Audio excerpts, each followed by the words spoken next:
misalnya dengar orang ada sakit jantung, ada sakit diabetes, ada sakit kanker, mungkin kita akan rangkul mereka gitu ya, keluarganya akan merangkul mereka, tidak meninggalkan. Sedangkan kalau orang-orang dengan gangguan jiwa seperti ini malah jadi di stigma, dikucilkan. Saya pikir sih hal paling mendasar yang seharusnya kita lebih sering lakukan adalah memperlakukan orang kecil atau orang miskin itu sebagai manusia yang setara.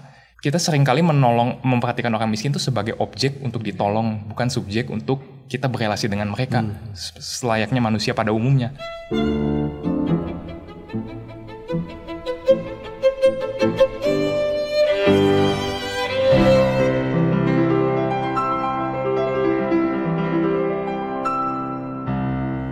Malam, ada Kenvin, ada Dian. Selamat malam, Pak. Oke. Nah, sekarang saya mau tanya tentang panggilan di dunia medis. Kalian berdua kan studi kedokteran. Boleh share nggak sih masing-masing?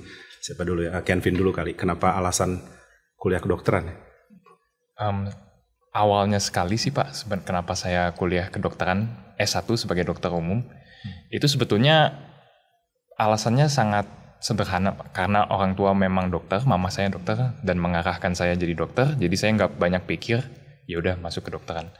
Juga mungkin kalau misalkan ada motivasi pribadi, ya motivasi yang bisa dibilang sempit lah, Pak. Maksudnya saya dulu suka sepak bola, jadi saya kepikiran pengen jadi dokter sepak bola mungkin, atau dokter olahraga seperti itu mungkin. Tapi ya itulah kenapa sebetulnya masuk. Lalu seiring waktu dibentuk di kedokteran, di kehidupan kampus, dan bersyukur juga terima Tuhan ketika lagi kuliah kedokteran.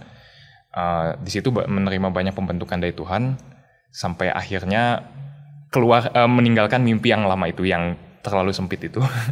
Dan akhirnya mulai melihat adanya beban yang mungkin lebih tinggi dan keperluan yang lebih mendesak, mungkin menjadi spesialis atau ahli apa di Indonesia yang memang sangat dibutuhkan. Tapi bersyukur juga karena Tuhan tidak berhenti membentuk sekedar begitu saja, tapi seiring waktu setelah kehidupan kampus memulai koas, lalu juga setelah koas dapat kesempatan ke Sulawesi 9 bulan. Nah, itu juga jadi satu pengalaman yang membentuk saya juga, yang tadinya pikir bakal ambil spesialis, saya pikir mau jadi spesialis saraf.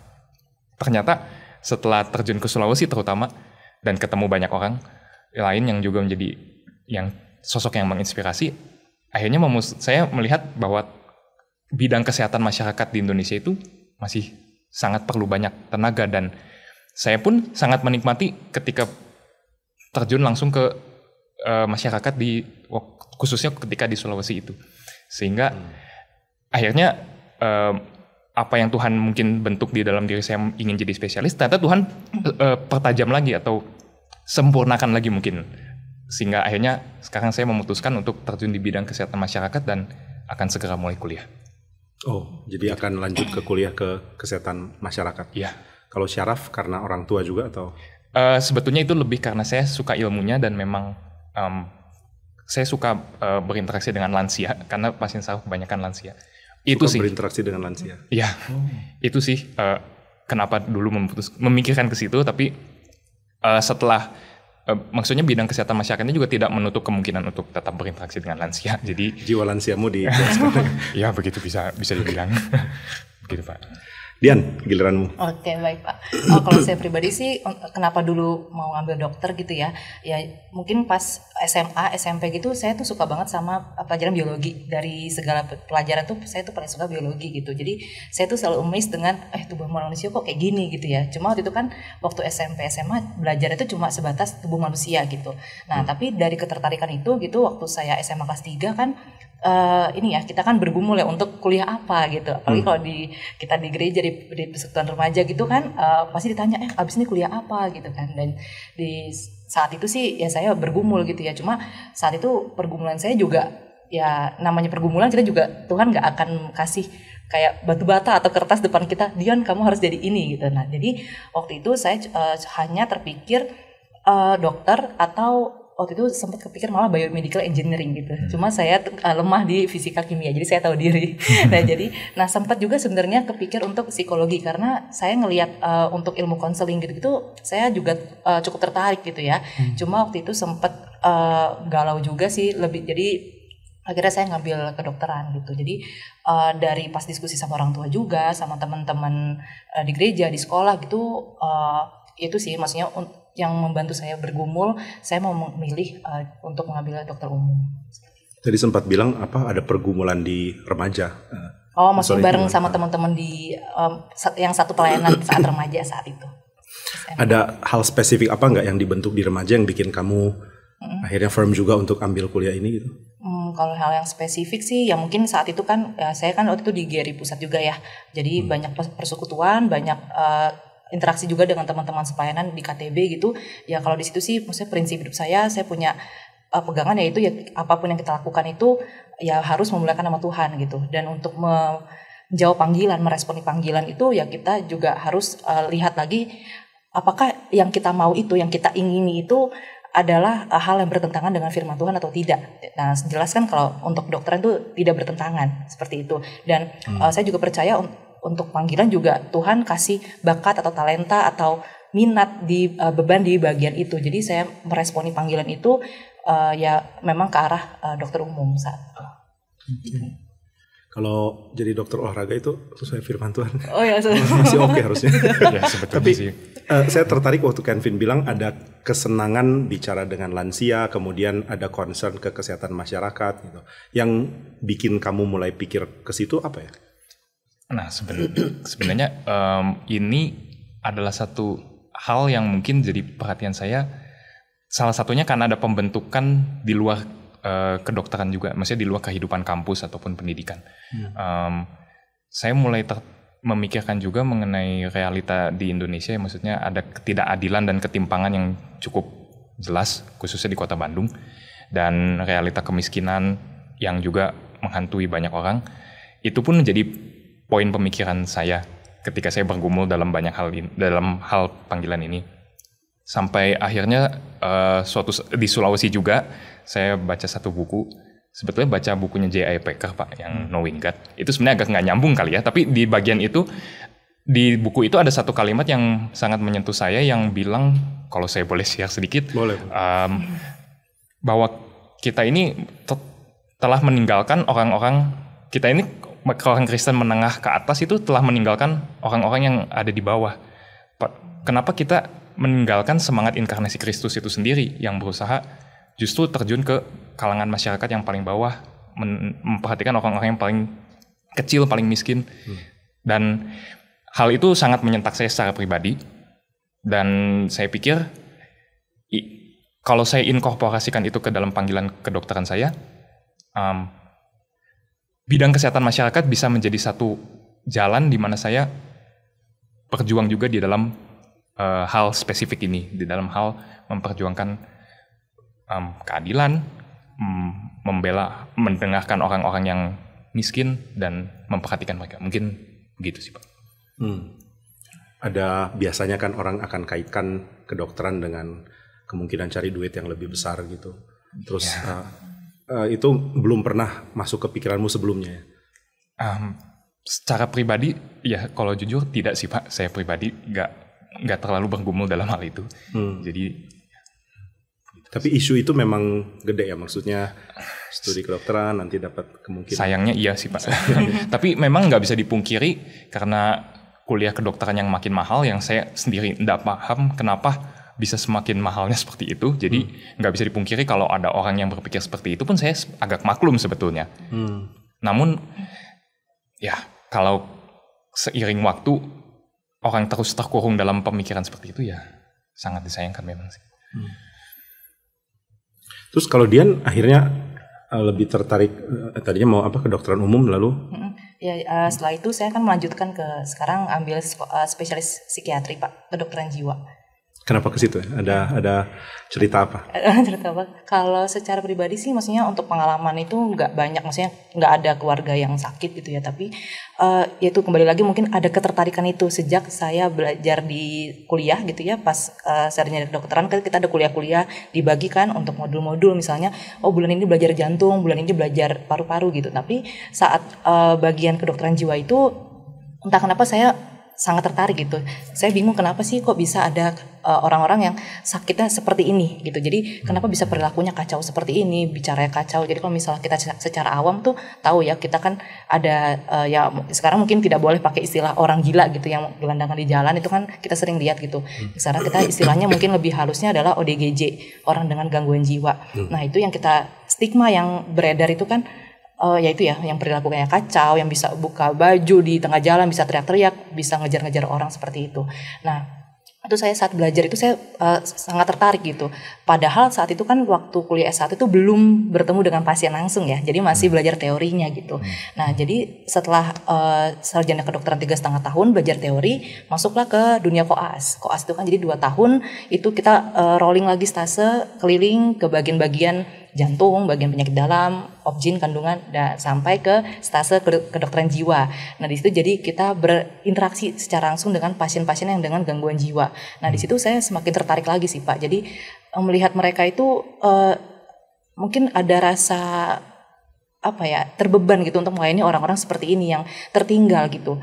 Jadi kalau kita misalnya dengar orang ada sakit jantung, ada sakit diabetes, ada sakit kanker, mungkin kita akan rangkul mereka gitu ya, keluarganya akan merangkul mereka, tidak meninggalkan. Sedangkan kalau orang-orang dengan gangguan jiwa seperti ini malah jadi di stigma, dikucilkan. Bahkan orang-orang yang dengan gangguan jiwa ini banyak yang tidak diobati gitu karena keluarga malu kan membawa ke rumah sakit jiwa gitu. Itu stigma yang sangat amat merugikan sebenarnya, karena semakin tidak diobati ya semakin parah gejalanya. Semakin parah gejalanya, warga juga angkat tangan. Akhirnya banyak di daerah-daerah terpencil tuh diapain? Dipasung, dikurung di satu ruangan gitu. Kalau sampai sekarang masih banyak. Sampai sekarang masih banyak. Kalau saya lihat di banyak ya orang bikin vlog-vlog gitu yang mereka tuh seperti rescue gitu ke pelosok-pelosok, banyak yang masih dipasung, dikurung di satu ruangan di belakang gitu ya, di kampung-kampung seperti itu. Jadi masih ada stigma seperti itu. Jadi saat saya melihat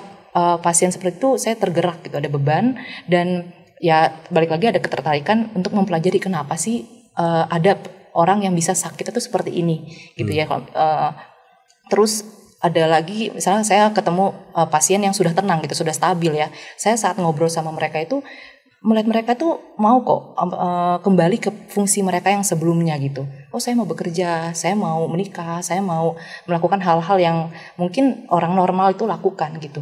Jadi sangat disayangkan kalau orang-orang seperti ini tuh dengan gangguan jiwa itu tidak ditangani dengan baik gitu ya. Gitu sih Pak, mungkin ada beban saya di situ. Gitu. Terus kamu sempat cerita juga ketemu dosen yang sekaligus belajar psikiatri, sekaligus juga dalami filosofi gitu ya. Saya lupa ya, yang kamu bilang ini kayaknya cukup pengaruhi saya deh, yang saya sudah lupa. Oh ya lupa ya. Persisnya. Cuma kamu pernah bilang ada tokoh yang juga kasih pengaruh ya untuk kamu mau dalami psikiatri. Mungkin ini yang hamba Tuhan yang sempat di STTRI juga Pak. Hamba Tuhan, saya agak lupa, boleh cerita? Enggak sih, itu cuma mungkin singkat aja, kalau boleh sebut nama ya ada Ko Jeffrey ya, dulu kan juga sempat jadi pembina remaja, Persatuan Remaja saat saya di GRI Pusat. Ya, dan saya juga tahu beliau dan istrinya itu dokter juga, bergumul juga dengan ini ya, kesehatan mental ini, dan mungkin beliau sendiri juga bergumul secara pribadi dengan gangguan yang dialami oleh beliau gitu. Dan saya melihat ya bagaimana beliau bergumul di dalam penyakitnya tapi juga bisa melayani gitu sebagai hamba Tuhan. Nah kalau kamu lihat gak, saya ke Dian dulu ya kan. Kamu lihat gak misalnya pentingnya teologi kah atau iman Kristen di bidang ini, atau bidang psikiatri udah cukup untuk tangani, atau ada keperluan juga untuk orang Kristen juga mengerti ini dan terlibat dari sisi iman Kristen gitu. Oke, baik. Mungkin saya belum banyak baca atau belum banyak belajar tentang ini, mendalami gitu ya Pak. Tapi mungkin kalau saya bisa lihat gitu, untuk menangani masalah-masalah kejiwaan seperti ini kan kita bilang itu biopsikososial gitu ya Pak ya. Jadi penyakit jiwa itu karena ada masalah di biologisnya, mungkin ada kerusakan di otak atau genetik. Terus untuk psikologis mungkin dari pola asuhnya atau mungkin habitnya seperti apa selama ini, dan sosial itu seperti ada masalah-masalah yang mungkin dihadapi sehari-hari. Nah, tetapi selain dari 3 aspek ini yang pernah saya baca itu, selain biopsikososial itu juga ada masuk kultural dan spiritual. Nah, jadi di bagian spiritual ini saya rasa mungkin lebih bagus kalau lebih didalami lagi gitu ya. Jadi mungkin untuk menangani pasien-pasien seperti itu juga harus ada prinsip-prinsip iman Kristen gitu, mungkin bisa ditanamkan di dalam sini gitu sih Pak. Dan untuk banyak sih terapi-terapi, mungkin teori-teori lama yang psikologi yang diajarkan di dalam psikiatri ini juga mungkin saya juga harus banyak membaca sih Pak, bagaimana mengaitkan itu dengan prinsip iman Kristen. Gitu. Tapi kayaknya salah satu yang jadi pergumulan justru adalah ketika orang Kristen lihat ini sebagai masalah cuma spiritual atau penanganannya ya bacain ayat lah atau didoakan. Betul, iya. Itu problem besar sebenarnya kan, karena sepertinya kita nggak mengakui bahwa penanganan orang itu adalah penanganan utuh yang seperti dibilang tadi. Betul Pak, iya. Jadi memang kalau tadi penanganannya secara utuh betul. Jadi kalau kita taunya ya stigmanya adalah orang dengan gangguan jiwa itu kenapa sih? Karena dia ada dosa. Karena dia kurang iman, karena kurang doa gitu kan biasanya. Jadi biasanya orang-orang dengan gangguan jiwa seperti ini ditanganinya dengan apa? Ya udah didoain atau ditengking ya, ada setan di dalam diri dia seperti itu kan. Nah, tapi itu kan hanya stigma gitu. Sedangkan kalau yang kita pelajari di kedokteran gitu ya, yang tadi ada bionya gitu. Jadi memang ada secara medis gitu, memang ada kerusakan di tubuhnya gitu, di otak, di neurotransmitter, di hormon dan lain-lain. Jadi kalau menurut saya sih memang kita juga harus mengerti memang semuanya itu satu kesatuan gitu. Jadi bukan hanya jiwanya yang harus ditangani, tapi memang secara fisik di tubuhnya memang ada masalah. Oke. Sekarang balik ke Kevin. Jadi kamu lanjut studi ke bidang apa tadi, kesehatan masyarakat ya? Iya. Boleh cerita sedikit ini bidang tangani apa, lalu kamu belajar apa nantinya? Bisa, mungkin saya akan jelaskannya dalam aspek bahwa kedokteran atau kesehatan seseorang itu lagi-lagi tidak hanya aspek biologisnya saja, namun sangat juga ada banyak faktor yang mempengaruhi kesehatan seseorang. Selain biologis, termasuk juga faktor-faktor sosial, mungkin saya akan pakai kata sosial di sini Pak. Jadi kesehatan masyarakat itu berusaha menciptakan satu masyarakat yang bergaya hidup sehat dan yang memiliki pola hidup yang natural namun menuju ke arah kesehatan, istilahnya mengarah ke kesehatan di luar dari penanganan dokter. Jadi kalau kita mungkin punya ingat maksim yang umum, mencegah lebih baik daripada mengobati. Mengobati itu tugas para klinisi, sedangkan mencegah itu tugas tenaga kesehatan masyarakat. Mungkin sederhananya begitu Pak. Kalau dijabarkan sedikit, upaya-upaya mencegah itu bisa dibagi dua menjadi promotif dan preventif, sedangkan upaya-upaya untuk pengobatan itu bisa kuratif dan rehabilitatif. Nah, karena tenaga kesehatan masyarakat fokus ke dalam upaya promotif dan preventif, maka kita berusaha untuk meneliti apa saja faktor-faktor sosial yang mempengaruhi kesehatan seseorang, dan kita menelusuri bagaimana kita bisa meningkatkan gaya hidup sehat. Apa saja yang bisa kita intervensi untuk memicu seseorang itu punya pengetahuan yang baik tentang kesehatan dan membuat mereka mampu untuk melakukannya juga. Ini bisa dibilang begitu. Bidangnya nanti seperti apa kalau secara awam? Kalau secara mungkin lapangan kerja yang umum seperti di Kementerian Kesehatan misalkan, atau mungkin yang WHO sebagai lembaga kesehatan dunia.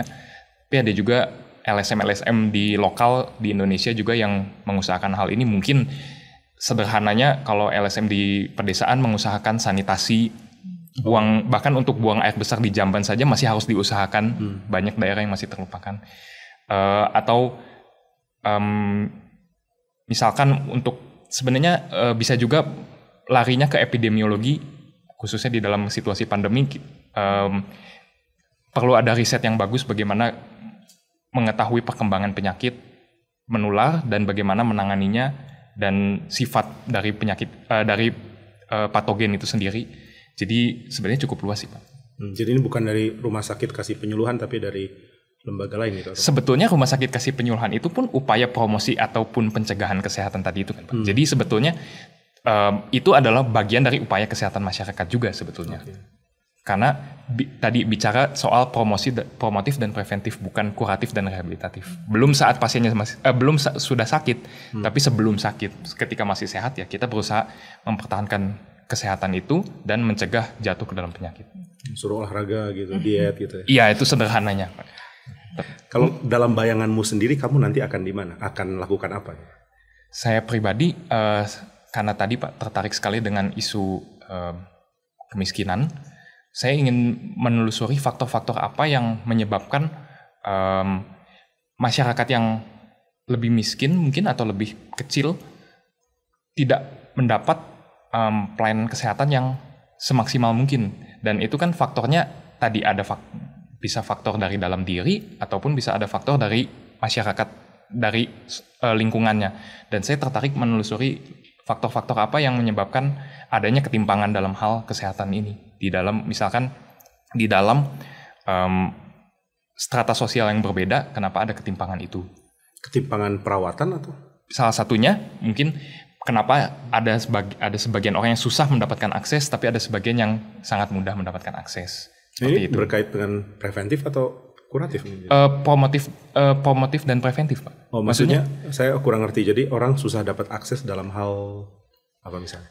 Maksudnya mungkin untuk mencapai mendapatkan satu pelayanan kesehatan. Sebenarnya ini sih, maksudnya saya tangkap sih maksud Bapak. Maksudnya itu kan upaya untuk kuratif ya. Yeah. Tapi maksudnya adanya penyediaan fasilitas kesehatan yang merata itu adalah satu upaya untuk meningkatkan kesehatan secara umum di masyarakat. Okay. Karena pelayanan kesehatan itu tidak hanya bersifat kuratif sebetulnya. Puskesmas misalkan itu menyediakan layanan seperti imunisasi. Posyandu untuk memantau perkembangan janin. Nah, kalau misalkan ada fasilitas kesehatan yang merata menjangkau ke banyak lapisan masyarakat, maka tentu upaya promosi kesehatan ini juga akan meningkat. Mungkin begitu. Kalau dari studimu di keadaan Indonesia sekarang itu sangat kurangkah atau ada perbaikan atau gimana? Mungkin yang saya ketahui sekarang karena saya juga baru akan kuliah, Pak. Jadi saya akan mendalami. Tapi yang saya ketahui sekarang adalah secara umum, tingkat kesehatan masyarakat di Indonesia ya masih sangat tergantung dari status sosial di mana mereka berada.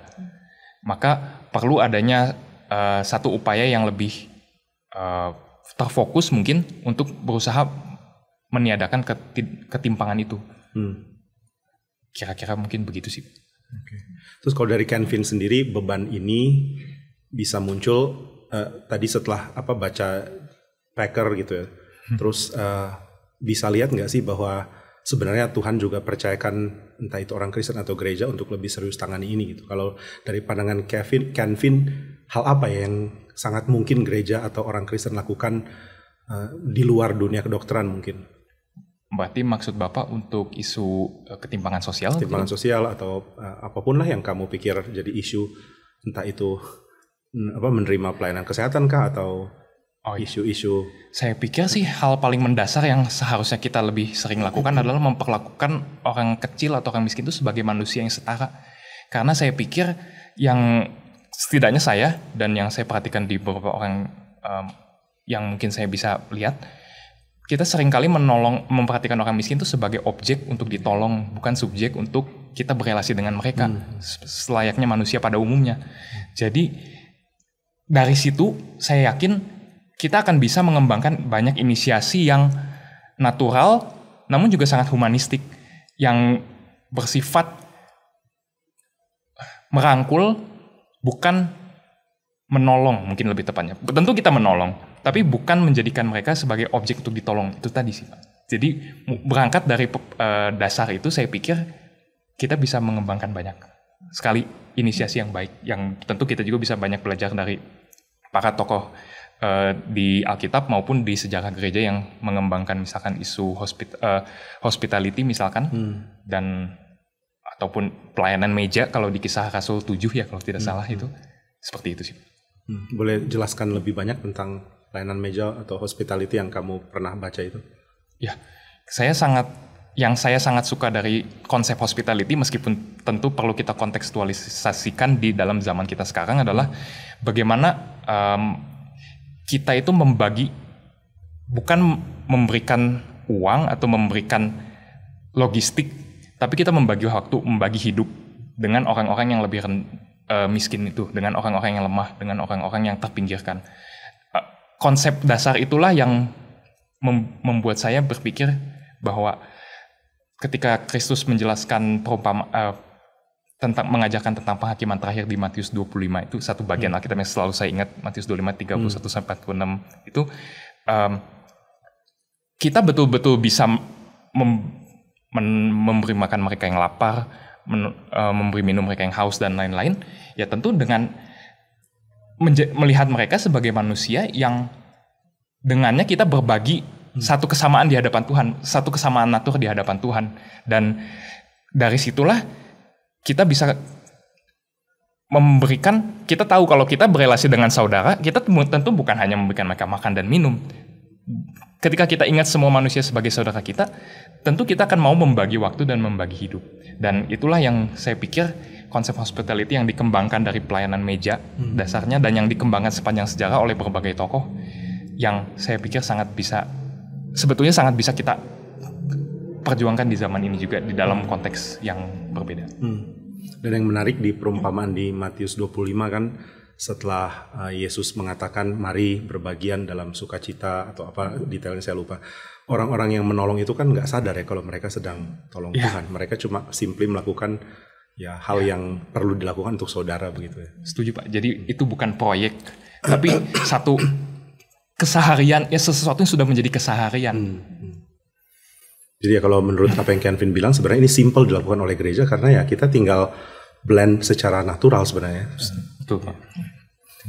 Oke, balik lagi ke Dian. Tadi Dian sempat bilang bahwa sebenarnya ketertarikan ke psikiatri atau juga bahkan sempat lihat isu psikologi dan konseling sebagai isu penting. Ini sebenarnya nggak langsung berkait dengan pengalaman pribadi gitu kan. Jadi sebenarnya ada sesuatu yang mendorong yang bikin kamu rasa atau kamu pikir ini bidang yang sangat penting gitu ya. Nah, ada nggak ya yang bukan nasihat mungkin ya.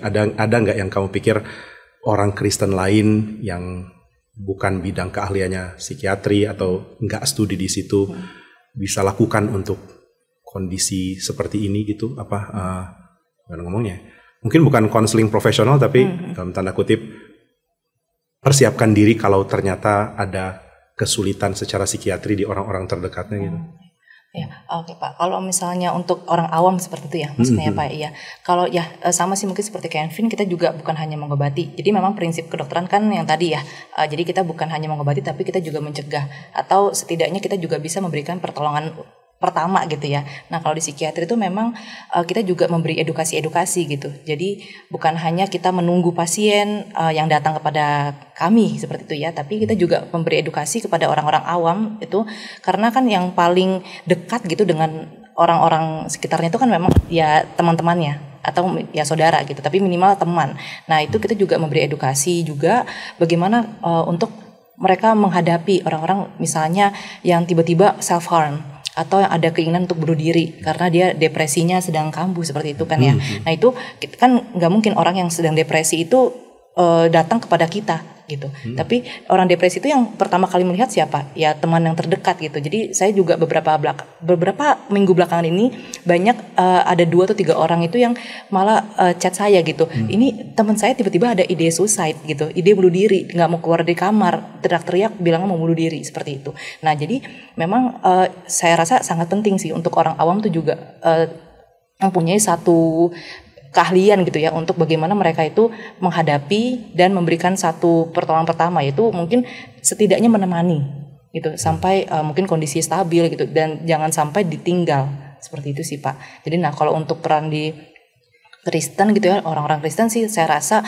mungkin peran seperti yang punya komunitas gitu ya di gereja gitu itu kan sangat penting gitu. Jadi bisa saling sharing satu sama lain, mengetahui apa sih yang menjadi pergumulan teman di dalam komunitas itu gitu.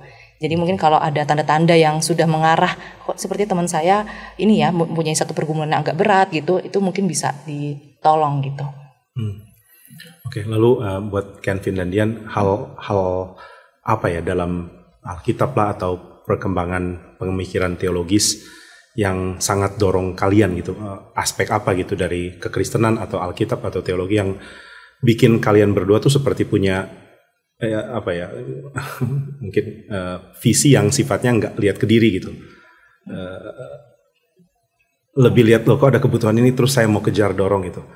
Aspek apa ya dalam iman atau pengertian teologi yang kalian dapat gitu yang kayaknya paling kena gitu untuk dorongan ini? Kalau saya susah ya. Kalau saya pribadi mungkin akan balik ke poin mengenai yang Peker tadi mention itu Pak, yang saya bahwa mention yang sebut sebut bahwa Kristus itu datang ya untuk bukan karena keinginan pribadi, maksudnya bukan karena keperluan ataupun kepentingan pribadi, tapi betul-betul karena dia memperhatikan ada masalah di dalam dunia ini. Dan itu juga yang harusnya jadi semangat dari setiap kita ya, yang ketika kita mulai terkurung dalam kesempitan pribadi kita melihat dunia dan kita tahu masih banyak masalah, maka ya logis lah kita harusnya, kalau kita betul-betul mau serius pikirkan ini, tentu kita tidak bisa terus melihat ke diri. Jadi Kristus lah yang jadi teladan kita untuk terjun langsung, betul-betul menceburkan diri langsung ke dalam ke tengah-tengah dunia yang penuh masalah ini. Itu sih Pak. Okay. Ya, kalau dari saya sih mungkin ya balik lagi untuk prinsip bagaimana kita meresponi panggilan gitu ya Pak ya. Maksudnya kita kan sebagai orang Kristen itu sudah ditebus gitu, sudah diselamatkan. Ya diselamatkan bukan hanya kita untuk enak-enak aja hidup di dunia ini gitu. Tapi untuk bagaimana kita bisa menjadi berkat, menjadi garam terang di dalam bidang yang kita tekuni. Jadi memang saya lebih mau mendalami lagi ke spesialis itu ya, mungkin lebih ke arah saya mau lebih dipakai Tuhan lebih lagi gitu, karena Tuhan sudah menebus saya, Tuhan sudah menyediakan saya begitu banyak hal, membuat saya tuh bisa gitu untuk melakukan menjadi garam dan terang di dalam dunia ini di bidang yang mungkin Tuhan sudah berikan satu beban di dalam hati saya gitu. Jadi saya mau mencoba ya menjalankan gitu dengan kekuatan yang Tuhan berikan. Saya bersyukur sebenarnya karena ya kalau kita telusuri ke belakang memang dunia medis atau bidang kedokteran ini sebenarnya bidang yang paling mungkin untuk berinteraksi langsung dengan kemanusiaan. Kita lihat Tuhan sering pakai misionaris yang juga adalah dokter, atau bahkan kalau kita lihat di dalam perkembangan kekristenan mula-mula kan banyak yang memberitakan Injil dengan sukses karena dia sekaligus budak tapi juga punya skill medis yang akhirnya dipakai sama tuannya gitu. Jadi ini sih bidang pekerjaan kalau mau dibilang yang sangat bersifat ke manusia gitu, benar-benar menceburkan diri untuk kepentingan sesama gitu. Makanya sayang sekali kalau di zaman kita ini jadi bidang eksklusif yang perlu uang banyak dan perlu level tinggi untuk bisa capai, dan mesti ada pembenahan dari sistem asuransi dulu baru nanti orang bisa dapat pelayanan gitu. Dan saya bersyukur kalau ada anak-anak muda yang Tuhan bangkitkan untuk kerjakan ini dari sudut pandang yang tidak umum gitu. Jadi terima kasih Kenvin dan Dian untuk waktu untuk bisa diwawancara. Terima kasih kalian. Terima kasih banyak Terima juga, kasih. Ada kata-kata terakhir mau disampaikan atau calling? Gitu, tugas Pak Jimmy. Saya calling kalian masuk STT. Ada yang mau ditambah? Dari saya cukup sih Pak. Oke, thank you ya. Terima kasih juga. Terima kasih.